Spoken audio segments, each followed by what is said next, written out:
Hi hello ನಮಸ್ತೆ ಎಲ್ಲರಿಗೂ inform media ಜಗತ್ತು ಚಾನಲಿನ ಮತ್ತೊಂದು ವಿಡಿಯೋಗೆ ಸ್ವಾಗತ ಸುಸ್ವಾಗತ. ಸ್ನೇಹಿತರೆ, ಎಲ್ಲರೂ ಹೇಗಿದ್ದೀರಾ? ಎಲ್ಲರೂ ಚೆನ್ನಾಗಿದ್ದೀರಾ ಅಂದ್ಕೊಂಡಿದ್ದೀನಿ. ಹೋಪ್ ನಾನು ಕೂಡ ತುಂಬಾ ಚೆನ್ನಾಗಿದ್ದೀನಿ. ಎಲ್ಲರೂ ಚೆನ್ನಾಗಿದ್ದೀರಾ ಅಂದ್ಕೊಂಡು ಭಾವಿಸ್ಕೊಂಡು ಇವತ್ತಿನ ಒಂದು ವಿಡಿಯೋನ ಶುರು ಮಾಡಿಬಿಡೋಣ. ಇವತ್ತಿನ ಒಂದು ವಿಡಿಯೋದಲ್ಲಿ ಕನ್ಯಾ ರಾಶಿಯವರಿಗೆ ಜುಲೈ 20ರಿಂದ ಏನೆಲ್ಲ ಬದಲಾವಣೆಯನ್ನು ನೋಡಲಿದ್ದೀರಿ, ಯಾವುದರ ಬಗ್ಗೆ ಕನ್ಯಾ ರಾಶಿಯವರು ಎಚ್ಚರಿಕೆ ವಹಿಸಬೇಕು ಅನ್ನೋದನ್ನ ಇದೇ ವಿಡಿಯೋದಲ್ಲಿ ತಿಳಿಸ್ಕೊಡ್ತಾ ಹೋಗ್ತೀನಿ. ಇದನ್ನೆಲ್ಲ ತಿಳ್ಕೋಬೇಕು ಅಂದರೆ ಕನ್ಯಾ ರಾಶಿಯವರು ಎಲ್ಲೂ ಕೂಡ ವಿಡಿಯೋನ ಸ್ಕಿಪ್ ಮಾಡಬಾರ್ದು. ಅಂದರೆ ವಿಡಿಯೋನ ಕಟ್ ಮಾಡಿ ಓಡಿಸ್ಕೊಂಡೋಗಿ ನೋಡ್ತೀನಿ ಅಂದರೆ ಫುಲ್ ಇನ್ಫಾರ್ಮೇಷನ್ ಅರ್ಥ ಆಗಲ್ಲ. ಸೊ ಹಾಗಾಗಿ ಎಲ್ಲ ವಿಡಿಯೋದಲ್ಲೂ ತಿಳಿಸ್ತಾ ಇರ್ತೀನಿ. ಮೊದಲಿಂದ ಕೊನೆ ತನಕ ಸಂಪೂರ್ಣವಾಗಿ ವಿಡಿಯೋವನ್ನು ವಾಚ್ ಮಾಡಿ. ವಿಡಿಯೋದಲ್ಲಿ ಒಳ್ಳೆ ಮಾಹಿತಿ ಸಿಕ್ಕಿದ್ದಲ್ಲಿ ದಯವಿಟ್ಟು ವಿಡಿಯೋಗೆ ಲೈಕ್ ಮಾಡಿ. ಇನ್ನೂ ನನ್ನ ಚಾನಲ್ನ ಸಬ್ಸ್ಕ್ರೈಬ್ ಮಾಡ್ಕೊಂಡಿಲ್ಲ ಅಂದರೆ ಇನ್ಫಾರ್ಮ್ ಮೀಡಿಯಾಗೆ ಸಬ್ಸ್ಕ್ರೈಬ್ ಆಗಿ ನಿಮ್ಮ ಅಭಿಪ್ರಾಯಗಳನ್ನು ಕಮೆಂಟ್ ಬಾಕ್ಸಲ್ಲಿ ತಿಳಿಸಬಹುದು. ಯಾರೆಲ್ಲ ಸಬ್ಸ್ಕ್ರೈಬ್ ಮಾಡ್ಕೊಂಡಿದ್ದೀರಾ ಅವ್ರಿಗೆ ಥ್ಯಾಂಕ್ ಯು ಸೋ ಮಚ್ ಅಂತ ಹೇಳ್ತಾ ವಿಡಿಯೋದ ಕಡೆ ಗಮನ ಕೊಟ್ಬಿಡೋಣ. ಹೆಚ್ಚು ಫ್ಯಾಮಿಲಿಗೆ, ಫ್ರೆಂಡ್ಸ್ಗೆ ಈ ರಾಶಿಯನ್ನು ಯಾರೆಲ್ಲ ಹೊಂದಿದ್ದಾರೆ ಅವ್ರಿಗೆ ವಿಡಿಯೋವನ್ನು ಶೇರ್ ಮಾಡಿ. ನಿಮ್ಮ ಕಡೆಯಿಂದ ಅದೃಷ್ಟದ ಭವಿಷ್ಯವನ್ನು ಅವರು ಕೂಡ ತಿಳ್ಕೊಂಡಂಗಾಗುತ್ತೆ. ಹೌದು, 2026ರ ರಾಶಿಫಲದ ಪ್ರಕಾರ ಜುಲೈ ತಿಂಗಳಲ್ಲಿ ಕನ್ಯಾ ರಾಶಿಯವರಿಗೆ ಈ ತಿಂಗಳು ಗುರು 10ನೇ ಮನೆಯಲ್ಲಿ ಸಾಗುತ್ತಾರೆ. ಆದರೆ ವರ್ಷದ ಮಧ್ಯದಲ್ಲಿ ಗುರು 11ನೇ ಮನೆಯಲ್ಲಿ ಮತ್ತು ನಂತರ ನಿಮ್ಮ ರಾಶಿಯಿಂದ 12ನೇ ಮನೆಗೆ ಸಾಗುತ್ತಾರೆ. ಪರಿಣಾಮವಾಗಿ ನಿಮಗೆ ಮಿಶ್ರ ಫಲವಾಗಬಹುದು. ಕನ್ಯಾ ರಾಶಿಯವರು ಸ್ನೇಹಿತರೆ, ಜೀವನದ ಪ್ರತಿಯೊಂದು ಅಂಶದಲ್ಲೂ ಕೂಡ ಆಳವಾಗಿ ಕೆಲಸ ಮಾಡಬೇಕಾಗುತ್ತದೆ. ನಿಮ್ಮ ಜೀವನದಲ್ಲಿ ಗಮನಾರ್ಹ ಬದಲಾವಣೆಗಳು ಸಂಭವಿಸುತ್ತವೆ.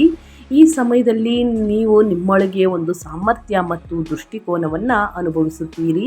ಅದು ಕಷ್ಟಕರ ಸಂಬಂಧಗಳಿಗೆ ಪರಿಹಾರವನ್ನು ಕಂಡುಹಿಡಿಯಲು ನಿಮಗೆ ಅನುವು ಮಾಡಿಕೊಡುತ್ತದೆ.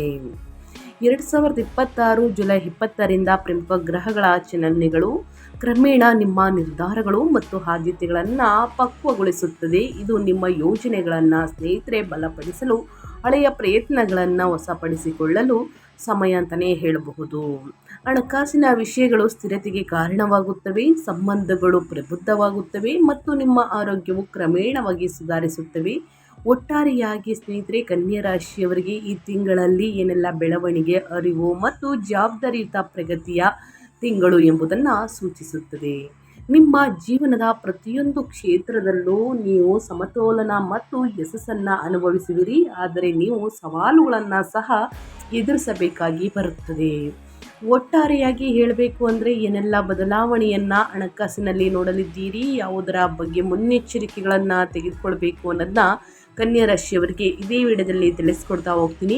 ಇನ್ನೂ ಕೂಡ ವಿಡಿಯೋಗೆ ಲೈಕ್ ಮಾಡಿಲ್ಲ, ನನ್ನ ಚಾನಲ್ನ ಸಬ್ಸ್ಕ್ರೈಬ್ ಆಗಿಲ್ಲ ಅಂದರೆ ಇನ್ಫಾರ್ಮ್ ಮೀಡಿಯಾಗೆ ಸಬ್ಸ್ಕ್ರೈಬ್ ಆಗಿ ವಿಡಿಯೋಗೊಂದು ಲೈಕ್ ಕೊಡಿ ಅಂತ ಹೇಳ್ತಾ ಕನ್ಯಾ ರಾಶಿಯವರಿಗೆ ಇನ್ನು ಹಣಕಾಸಿನ ಬಗ್ಗೆ ಹೇಳೋದಾದರೆ ಏನೆಲ್ಲ ಬದಲಾವಣೆಯನ್ನು ನೋಡಲಿದ್ದೀರಿ ಅನ್ನೋದನ್ನ ಒಟ್ಟಾರೆಯಾಗಿ ತಿಳಿಸ್ಕೊಡ್ತಾ ಹೋಗ್ತೀನಿ. ಬನ್ನಿ. ಜುಲೈ 20ರ ನಂತರ ಸ್ನೇಹಿತರೆ, ಕನ್ಯಾ ರಾಶಿಯವರಿಗೆ ಕಠಿಣ ಪರಿಶ್ರಮ ಮತ್ತು ಸಾಮರ್ಥ್ಯಗಳಿಗೆ ಮನ್ನಣೆ ಸಿಗುತ್ತದೆ. ನೀವು ನಿಮ್ಮ ಕೆಲಸದ ಸ್ಥಳದಲ್ಲಿ ಹೆಚ್ಚು ಜಾಗರೂಕರಾಗಿ, ಶಿಸ್ತುಬದ್ಧರಾಗಿ ಮತ್ತು ಜವಾಬ್ದಾರಿಯುತರಾಗಿರುತ್ತೀರಿ. ಜುಲೈ ತಿಂಗಳ ನಂತರ ಗುರುವು ಕರ್ಕ ರಾಶಿಗೆ ಪ್ರವೇಶಿಸುವುದರಿಂದ ಜವಾಬ್ದಾರಿಗಳು ಹೆಚ್ಚಾಗುತ್ತವೆ. ಕೆಲಸಕ್ಕೆ ಸಂಬಂಧಿಸಿದ ನಿರ್ಧಾರಗಳನ್ನು ಹೆಚ್ಚಿನ ಸ್ಪಷ್ಟತೆಯೊಂದಿಗೆ ತೆಗೆದುಕೊಳ್ಳಲಾಗುತ್ತದೆ. ಈ ವರ್ಷ ನಿಮ್ಮ ವೃತ್ತಿ ಜೀವನವನ್ನು ಸ್ಥಿರವಾದ ಅಡಿಪಾಯದ ಮೇಲೆ ಸ್ಥಾಪಿಸಲು ನಿಮಗೆ ಅನುವು ಮಾಡಿಕೊಡುವಂತಹ ಅವಕಾಶಗಳನ್ನು ಒದಗಿಸುತ್ತದೆ. ಆದಷ್ಟು ಸ್ನೇಹಿತರೆ, ಮೀನರಾಶಿಯಲ್ಲಿ ಶನಿಯ ಸ್ಥಾನವು ತಾಳ್ಮೆ ಮತ್ತು ಕಾರ್ಯತಂತ್ರದ ಅಗತ್ಯವಿರುತ್ತದೆ. ಉದ್ಯೋಗದಲ್ಲಿರುವವರಿಗೆ ಹಿರಿಯ ಸಹೋದ್ಯೋಗಿಗಳಿಂದ ಮಾರ್ಗದರ್ಶನ ಮತ್ತು ಬೆಂಬಲ ಸಿಗುತ್ತದೆ. ಇದು ಕೆಲಸದ ಸ್ಥಳದಲ್ಲಿ ಹೆಚ್ಚಿನ ಗೌರವ ಕಾರಣವಾಗುತ್ತದೆ. ನೀವು ಹೊಸ ದಿಕ್ಕು ಅಥವಾ ಬದಲಾವಣೆಯನ್ನು ಯೋಜಿಸುತ್ತಿದ್ದರೆ ಈ ವರ್ಷ ಬಲವಾದಂತಹ ಅಡಿಪಾಯವನ್ನು ಒದಗಿಸುತ್ತದೆ. ಸೊ ಹಾಗಾಗಿ ಈ ತಿಂಗಳ ನಂತರ ಗುರುವಿನ ಸಿಂಹ ರಾಶಿಯ ಪ್ರವೇಶವು ನಾಯಕತ್ವ ಮತ್ತು ಮನ್ನಣೆಯನ್ನು ಸೂಚಿಸುತ್ತದೆ. ವ್ಯವಹಾರದಲ್ಲಿರುವವರಿಗೆ ಈ ಸಮಯವು ಸಂಪರ್ಕಗಳನ್ನು ವಿಸ್ತರಿಸುವುದು, ಯೋಜನೆಗಳನ್ನು ಮರುಸಂಘಟಿಸುವುದು ಮತ್ತು ಶಾಶ್ವತ ಲಾಭಗಳನ್ನು ಸಾಧಿಸುವುದನ್ನು ಸೂಚಿಸುತ್ತದೆ. ಸ್ನೇಹಿತರೆ, ಈ ತಿಂಗಳ ಕೊನೆಯಲ್ಲಿ ರಾಹು ಮತ್ತು ಕೇತುವಿನ ಸಂಚಾರವು ಕೂಡ ದೀರ್ಘಾವಧಿಯ ಚಿಂತನೆಯಲ್ಲಿ ಬದಲಾವಣೆಯನ್ನು ತರುತ್ತದೆ. ಆದಷ್ಟು ತಾಳ್ಮೆ ಮತ್ತು ಸ್ಥಿರತೆಯಿಂದ ಮಾಡಿದ ಪ್ರತಿಯೊಂದು ಪ್ರಯತ್ನವು ಈ ತಿಂಗಳ ಅಂತ್ಯದ ವೇಳೆಗೆ ಸಕಾರಾತ್ಮಕ ಫಲಿತಾಂಶಗಳನ್ನು ನೀಡುತ್ತದೆ.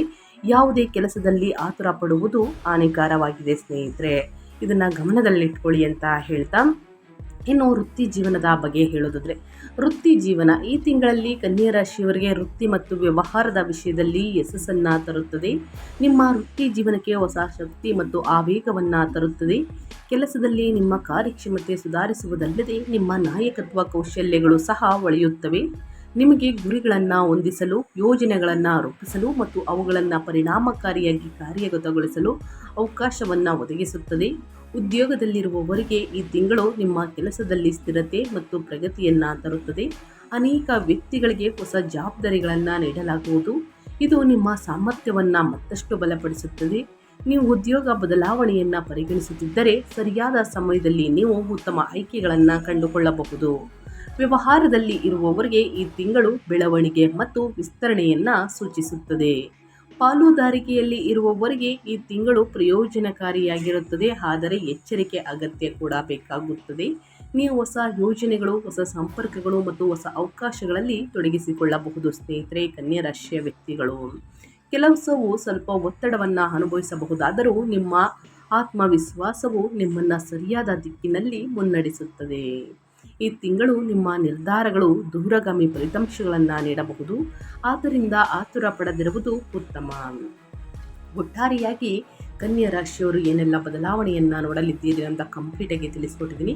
ಇನ್ನು ವೈವಾಹಿಕ ಜೀವನ, ಪ್ರೇಮ ಜೀವನದಲ್ಲಿ ಏನೆಲ್ಲ ಬದಲಾವಣೆಗಳು ಕಂಡು ಬರಲಿದೆ, ನಿಮ್ಮ ಸಂಬಂಧಗಳಲ್ಲಿ ಯಾವುದರ ಬಗ್ಗೆ ಮುನ್ನೆಚ್ಚರಿಕೆಗಳನ್ನು ತೆಗೆದುಕೊಳ್ಬೇಕು ಅನ್ನೋದನ್ನ ನೋಡೋದಾದರೆ, 2026 ಜುಲೈ ತಿಂಗಳ ಕೊನೆಯ ದಿನಗಳಲ್ಲಿ ನಿಮ್ಮ ವೈವಾಹಿಕ ಜೀವನದಲ್ಲಿ ಮಿಶ್ರ ಪರಿಣಾಮಗಳನ್ನು ನೀವು ನೋಡುತ್ತೀರಿ. ಈ ತಿಂಗಳುಗಳಲ್ಲಿ ಸಂಗಾತಿಯ ಆರೋಗ್ಯದಲ್ಲಿ ಸ್ವಲ್ಪ ಇಳಿಕೆ ಕಾಣಬರಬಹುದು. ಇದು ವೈವಾಹಿಕ ಜೀವನಕ್ಕೆ ಒಳ್ಳೆಯದು. ಈ ಸಮಯದಲ್ಲಿ ದಾಂಪತ್ಯ ಜೀವನದಲ್ಲಿ ಸವಾಲುಗಳು ಸ್ನೇಹಿತರೆ ಎದುರಾಗಬಹುದು. ನಿಮ್ಮ ಸಂಗಾತಿಯ ತಿಳುವಳಿಕೆ ಮತ್ತು ನಿಮ್ಮ ತಿಳುವಳಿಕೆಯಿಂದ ನೀವು ಆ ಸಂದರ್ಭಗಳನ್ನು ಸುಲಭವಾಗಿ ಎದುರಿಸಲು ಸಾಧ್ಯವಾಗುತ್ತದೆ. ನಿಮ್ಮ ಸಂಗಾತಿಯು ಉದ್ಯೋಗದಲ್ಲಿದ್ದರೆ ಅವರ ಕಠಿಣ ಪರಿಶ್ರಮವು ಫಲ ನೀಡುತ್ತದೆ. ಈ ಸಮಯದಲ್ಲಿ ಅವರು ನಿಮಗೆ ಸಾಕಷ್ಟು ಸಮಯವನ್ನು ನೀಡಲು ಸಾಧ್ಯವಾಗದಿರಬಹುದು, ಆದರೆ ನೀವು ಅದಕ್ಕೆ ಹೊಂದಿಕೊಳ್ಳಬೇಕು. ನಿಮ್ಮ ಸಂಗಾತಿಗೆ ಅವರ ಪಾಲು ಸಮಯವನ್ನು ನೀಡಿ. ಈ ತಿಂಗಳಲ್ಲಿ ಸ್ನೇಹಿತರೆ, ಮಕ್ಕಳ ಸ್ವಭಾವವು ಸ್ವಲ್ಪ ಅಸಮಾಧಾನಗೊಂಡಿರಬಹುದು. ಅವರ ಸಣ್ಣ ವಿಷಯಗಳಿಗೆ ಕಿರಿಕಿರಿಗೊಳ್ಳಬಹುದು ಮತ್ತು ಯಾವುದೇ ವಿಷಯದ ಬಗ್ಗೆ ಹಠಮಾರಿಗಳಾಗಬಹುದು. ಹಾಗಾಗಿ ತಿಂಗಳು ಮುಗಿದ ನಂತರ ಶುಕ್ರನು ರಾಶಿಯಲ್ಲಿ ಅಂದರೆ ಕನ್ಯಾ ರಾಶಿಯಲ್ಲಿ ಸಾಗುತ್ತಾರೆ ಸ್ನೇಹಿತರೆ. ಕಳೆದ ನಂತರ ಅಂದರೆ ಜುಲೈ ತಿಂಗಳು ಕಳೆದ ನಂತರ ಅಲ್ಲಿ ತನಕ ಸ್ನೇಹಿತರೆ ಇದು ಅವರ ವೈವಾಹಿಕ ಜೀವನಕ್ಕೆ ಸಂತೋಷವನ್ನು ತರುತ್ತದೆ. ಅವರ ಆರೋಗ್ಯದಲ್ಲಿಯೂ ಕೂಡ ಇಳಿಕೆ ಕಂಡು ಬರಬಹುದು, ಆದ್ದರಿಂದ ಅವರ ಆರೋಗ್ಯದ ಬಗ್ಗೆಯೂ ಕೂಡ ಕಾಳಜಿ ವಹಿಸಿ. ಅದೇ ನಂತರ ಅವರ ಸ್ವಭಾವದಲ್ಲಿ ಸುಧಾರಣೆಯನ್ನು ಕಾಣಬಹುದು. ಈ ವರ್ಷ ಒಟ್ಟಾರೆ ಹೇಳಬೇಕು ಅಂದರೆ ನವವಿವಾಹಿತ ದಂಪತಿಗಳು ಮಕ್ಕಳಿಗೆ ಸಂಬಂಧಿಸಿದ ಒಳ್ಳೆಯ ಸುದ್ದಿಗಳನ್ನು ಪಡೆಯಬಹುದು.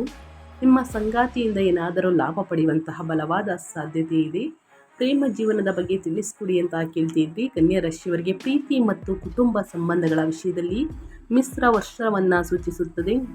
ನೀವು ನಿಮ್ಮ ಸಂಗಾತಿಯ ಬಗ್ಗೆ ಹೆಚ್ಚು ಸಂವೇದನಾಶೀಲ ಮತ್ತು ಜವಾಬ್ದಾರಿಯುತವಾಗಿರುತ್ತೀರಿ. ಜುಲೈ 2026 ನಂತರ ಭಾವನಾತ್ಮಕ ಸಂಪರ್ಕದಲ್ಲಿ ಸ್ಥಿರತೆಯು ಪರಿಣಾಮಗಳು ಸ್ಪಷ್ಟವಾಗಿ ಅನುಭವಿಸಲ್ಪಡುತ್ತವೆ ಅಂತಲೇ ಹೇಳ್ಬೋದು. ಆದಷ್ಟು ಉದ್ವಿಗ್ನತೆ ಮತ್ತು ಅಂತರವಿದ್ದರೆ ಈ ತಿಂಗಳು ವಿಷಯಗಳು ಕ್ರಮೇಣ ಕಡಿಮೆಯಾಗುತ್ತವೆ. ವರ್ಷದ ಮಧ್ಯಭಾಗವು ಆತ್ಮಾವಲೋಕನ ಮತ್ತು ತಾಳ್ಮೆಯ ಅಗತ್ಯವಿರುತ್ತದೆ. ಪ್ರೇಮ ಸಂಬಂಧಗಳು ಪ್ರಬುದ್ಧವಾಗಿರುತ್ತವೆ ಮತ್ತು ಸಂವಹನವು ಸುಧಾರಿಸುತ್ತದೆ. ಅವಿವಾಹಿತ ವ್ಯಕ್ತಿಗಳಿಗೆ ಈ ಸಮಯವು ಹೊಸ ಸಂಬಂಧಗಳ ರಚನೆ ಮತ್ತು ಹಳೆಯ ಸಂಬಂಧಗಳ ಆಳವನ್ನು ಸೂಚಿಸುತ್ತದೆ. ಆಗಸ್ಟ್ ತಿಂಗಳಲ್ಲಿ ಆತ್ಮವಿಶ್ವಾಸ ಮತ್ತು ಅಭಿವ್ಯಕ್ತಿಯ ಸುಲಭತೆ ಮೇಲ್ಗೈ ಸಾಧಿಸುತ್ತದೆ ಅಂತಲೇ ಹೇಳಬಹುದು. ನಿಮ್ಮ ಸಂಗಾತಿಯನ್ನು ನೀವು ತಿಳುವಳಿಕೆಯಿಂದ ನಡೆಸಿಕೊಂಡರೆ ದಾಂಪತ್ಯ ಜೀವನದಲ್ಲಿ ಶಾಂತಿ ಮತ್ತು ಸಮತೋಲನ ಮೇಲ್ಗೈ ಸಾಧಿಸುತ್ತದೆ. ಸಂಬಂಧಗಳಲ್ಲಿ ಪ್ರಾಮಾಣಿಕತೆ ಮತ್ತು ನಂಬಿಕೆ ನಿಮ್ಮನ್ನು ಬಲಪಡಿಸುತ್ತದೆ ಅಂತಲೇ ಹೇಳಬಹುದು. ನಿಮ್ಮ ರಾಶಿಯ ಮೇಲೆ ಶನಿಯ ಪ್ರಭಾವ, ನೀವು ತಪ್ಪು ತಿಳುವಳಿಕೆಗಳನ್ನು ತಪ್ಪಿಸಬೇಕು ಮತ್ತು ನಿಮ್ಮ ಸಂಬಂಧಗಳಲ್ಲಿ ನಂಬಿಕೆಯನ್ನು ಕಾಪಾಡಿಕೊಳ್ಳಬೇಕು ಎಂಬ ಅರ್ಥ ಸೂಚಿಸುತ್ತಿದೆ. ಒಟ್ಟಾರೆಯಾಗಿ ಕನ್ಯಾ ರಾಶಿಯವರು ಅವರ ಕೌಟುಂಬಿಕ ಜೀವನದಲ್ಲಿ ಮತ್ತು ಅವರ ವೈಯಕ್ತಿಕ ಜೀವನ, ಪ್ರೇಮ ಜೀವನದಲ್ಲಿ ಏನೆಲ್ಲ ಬದಲಾವಣೆಯನ್ನು ನೋಡಲಿದ್ದೀರಿ ಅಂತ ಕಂಪ್ಲೀಟಾಗಿ ತಿಳಿಸ್ಕೊಟ್ಟಿದ್ದೀನಿ. ಇನ್ನು ಮುಂದಿನದಾಗಿ ನಿಮ್ಮ ಹೆಲ್ತ್ ಅಂದರೆ ನಿಮ್ಮ ಆರೋಗ್ಯದಲ್ಲಿ ಏನೆಲ್ಲ ಬದಲಾವಣೆಗಳು ಕಂಡು ಬರಲಿದೆ, ಯಾವುದರ ಬಗ್ಗೆ ಮುನ್ನೆಚ್ಚರಿಕೆಗಳನ್ನು ತೆಗೆದುಕೊಳ್ಬೇಕು ಅಂದರೆ ಕನ್ಯಾ ರಾಶಿಯವರಿಗೆ ಆರೋಗ್ಯದ ವಿಷಯದಲ್ಲಿ ಮಿಶ್ರ ಫಲ ದೊರೆಯುತ್ತದೆ. ಈ ತಿಂಗಳ ಆರಂಭದಿಂದಲೂ ಕೂಡ ಸಾಮಾನ್ಯವಾಗಿತ್ತು, ಆದರೆ ಆಯಾಸ, ಒತ್ತಡ ಮತ್ತು ಹವಾಮಾನದಿಂದ ಉಂಟಾಗುವಂತಹ ಯಾವುದೇ ಸಮಸ್ಯೆಗಳು ಸ್ನೇಹಿತರೆ ಬಗ್ಗೆ ನೀವು ಜಾಗರೂಕರಾಗಿರಬೇಕು.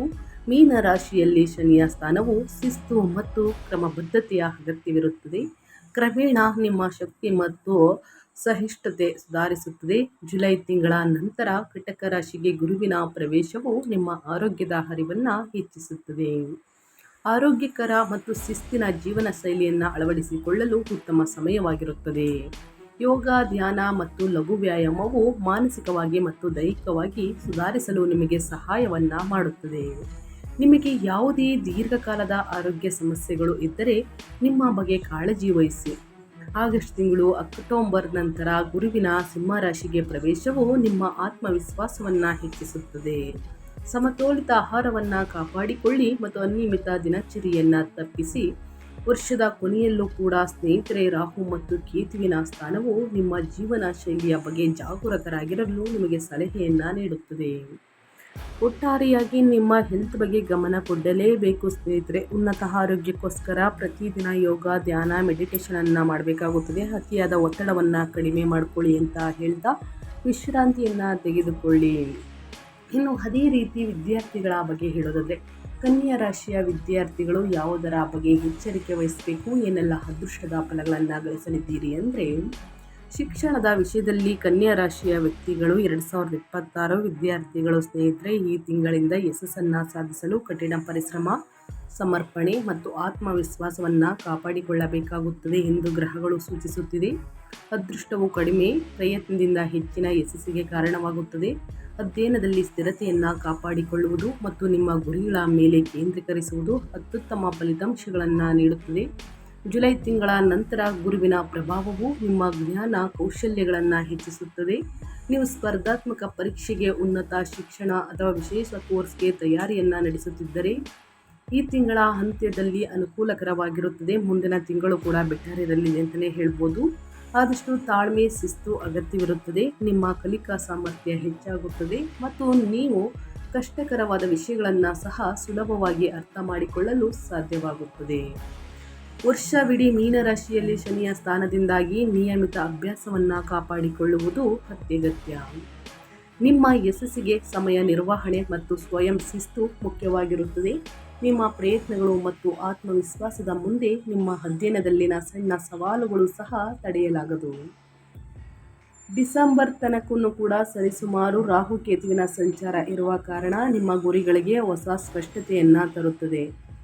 ವೇಳಾಪಟ್ಟಿಯನ್ನು ಅನುಸರಿಸಿ ಕಷ್ಟಪಟ್ಟು ಅಧ್ಯಯನದ ಕಡೆ ಆಸಕ್ತಿಯಿಂದ ಏಕಾಗ್ರತೆಯಿಂದ ಅಧ್ಯಯನವನ್ನು ಮಾಡಿದ್ದಲ್ಲಿ ಉನ್ನತ ಫಲಿತಾಂಶವನ್ನು ಗಳಿಸುವುದಕ್ಕೆ ಸಾಧ್ಯವಾಗಲಿದೆ ಕನ್ಯಾ ರಾಶಿಯ ವಿದ್ಯಾರ್ಥಿಗಳು. ಹಾಗಾಗಿ ಪ್ರತಿದಿನ ಅಧ್ಯಯನದ ಕಡೆ ಗಮನ ಕೊಡಿ, ಉನ್ನತ ಫಲಿತಾಂಶವನ್ನು ಗಳಿಸಲಿದ್ದೀರಿ ಅಂತ ಹೇಳ್ತಾ, ಕನ್ಯಾ ರಾಶಿಯವರಿಗೆ ವ್ಯಾಪಾರ, ವ್ಯವಹಾರದಲ್ಲಿ, ಹಣಕಾಸಿನಲ್ಲಿ, ಕುಟುಂಬದ ಬಗ್ಗೆ, ನಿಮ್ಮ ಹೆಲ್ತ್ ಬಗ್ಗೆ, ಇನ್ನು ವಿದ್ಯಾಭ್ಯಾಸದ ಬಗ್ಗೆ ಏನೆಲ್ಲ ಬದಲಾವಣೆಯನ್ನು ನೋಡಲಿದ್ದೀರಿ, ಯಾವುದರ ಬಗ್ಗೆ ಎಚ್ಚರಿಕೆ ವಹಿಸಬೇಕು ಅನ್ನೋದನ್ನ ಕಂಪ್ಲೀಟಾಗಿ ತಿಳಿಸ್ಕೊಟ್ಟಿದ್ದೀನಿ. ಈಗ ಒಂದೆರಡು ಸರಳ ಪರಿಹಾರವನ್ನು ತಿಳಿಸ್ಕೊಡ್ತೀನಿ, ಅನುಸರಿಸಿ. ಎಷ್ಟೇ ಕಷ್ಟ, ಸಮಸ್ಯೆ, ಅಡಚಣೆ ಇದ್ರೂ ಕೂಡ ನಿವಾರಣೆಯಾಗಲಿದೆ. ಮೊದಲನೇದಾಗಿ ಶನಿವಾರದ ದಿನ ಸ್ನೇಹಿತರೆ, ಶನಿ ದೇವರಿಗೆ ಎಳ್ಳೆಣ್ಣೆಯ ತೈಲಾಭಿಷೇಕವನ್ನು ಮಾಡಿಸಿ ಶನಿ ದೇವರಿಗೆ, ಬಡವರಿಗೆ, ನಿರ್ಗತಿಕರಿಗೆ ಸ್ನೇಹಿತರೆ ನಿಮ್ಮ ಕೈಯಲ್ಲಾದಷ್ಟು ಸಹಾಯವನ್ನು ಮಾಡಿ. ಕಪ್ಪು ಎಳ್ಳಿನಿಂದ ಸ್ನೇಹಿತರೆ ಅಗ್ರ್ಯವನ್ನು ನೀಡಿ ಸೂರ್ಯ ದೇವರಿಗೆ. ಸಮಸ್ಯೆಗಳು ಕ್ರಮೇಣವಾಗಿ ಕಡಿಮೆಯಾಗಲಿದೆ. ಬಡವರಿಗೆ, ನಿರ್ಗತಿಕರಿಗೆ ಹಣ್ಣು, ಹಂಪಲು, ಕಂಬಳಿಯನ್ನು ಮತ್ತು ಬಟ್ಟೆಯನ್ನು ನಿಮ್ಮ ಕೈಯಲ್ಲಾದಷ್ಟು ಹಣ ಸಹಾಯವನ್ನು ಮಾಡಿ. ಜೊತೆಗೆ ಸೂರ್ಯ ನಮಸ್ಕಾರವನ್ನು ಮಾಡಿ ಸೂರ್ಯ ದೇವರಿಗೆ ಅಗ್ರ್ಯವನ್ನು ನೀಡಿ ಆದಿತ್ಯ ಹೃದಯ ಸ್ತೋತ್ರವನ್ನು ಪ್ರತಿದಿನ ಪಠಿಸಿ. ಸಮಸ್ಯೆಗಳು, ಅಡಚಣೆಗಳು ಏನೇ ಇದ್ದರೂ ಕೂಡ ಸಂಪೂರ್ಣವಾಗಿ ನಿವಾರಣೆಯಾಗಲಿದೆ. ಉನ್ನತ ಆರೋಗ್ಯವನ್ನು ಪಡೆದುಕೊಳ್ಳಲಿದ್ದೀರಿ. ವ್ಯಾಪಾರ ವ್ಯವಹಾರದಲ್ಲಿ ಅಭಿವೃದ್ಧಿಯನ್ನು ನೋಡಲಿದ್ದೀರಿ. ಹಾಗಾಗಿ ತಪ್ಪದೆ ಈ ಸಣ್ಣ ಪುಟ್ಟ ಪರಿಹಾರವನ್ನು ಕನ್ಯಾ ರಾಶಿಯವರು ಮಾಡಿ ಅಂತ ಹೇಳ್ತಾ ನಾನು ವಿಡಿಯೋವನ್ನು ಎಂಡ್ ಮಾಡ್ತಾ ಇದ್ದೀನಿ. ಇವತ್ತಿನ ಒಂದು ವಿಡಿಯೋದಲ್ಲಿ ಸಂಪೂರ್ಣ ಮಾಹಿತಿ ಸಿಕ್ಕಿದ್ದಲ್ಲಿ, ಈ ವಿಡಿಯೋ ಯೂಸ್ಫುಲ್ ಅನಿಸಿದ್ದಲ್ಲಿ ವಿಡಿಯೋಗೆ ಲೈಕ್ ಮಾಡೋದನ್ನ ಮರ್ತಿದ್ರೆ ಲೈಕ್ ಮಾಡಿ. ಇನ್ನೂ ನನ್ನ ಚಾನಲ್ನ ಸಬ್ಸ್ಕ್ರೈಬ್ ಮಾಡ್ಕೊಂಡಿಲ್ಲ ಅಂದರೆ ಇನ್ಫಾರ್ಮಿಡಿಗೆ ಸಬ್ಸ್ಕ್ರೈಬ್ ಆಗಿ ನಿಮ್ಮ ಅಭಿಪ್ರಾಯಗಳನ್ನು ಕಮೆಂಟ್ ಬಾಕ್ಸಲ್ಲಿ ತಿಳಿಸಬಹುದು. ಯಾರೆಲ್ಲ ಸಬ್ಸ್ಕ್ರೈಬ್ ಮಾಡ್ಕೊಂಡಿದ್ದೀರಾ ಅವ್ರಿಗೆ ಥ್ಯಾಂಕ್ ಯು ಸೋ ಮಚ್ ಅಂತ ಹೇಳ್ತಾ, ನಿಮಗೂ ಮತ್ತು ನಿಮ್ಮ ಕುಟುಂಬಕ್ಕೆ ತುಂಬಾ ಒಳ್ಳೆಯದಾಗಲಿ. ಮತ್ತೊಂದು ವಿಡಿಯೋ ಜೊತೆ ಮತ್ತೊಂದು ಹೊಸ ಭವಿಷ್ಯದಲ್ಲಿ ಸಿಗ್ತೀನಿ. ವಿಡಿಯೋಗೆ ಲೈಕ್, ಕಮೆಂಟ್, ಶೇರ್ ಮಾಡಿ, ಸಬ್ಸ್ಕ್ರೈಬ್ ಮಾಡ್ಕೊಂಡು ನೋಡಿ. ಹೆಚ್ಚು ಫ್ಯಾಮಿಲಿಗೆ, ಫ್ರೆಂಡ್ಸ್ಗೆ ವಿಡಿಯೋವನ್ನು ಶೇರ್ ಮಾಡಿ. Thank you for watching.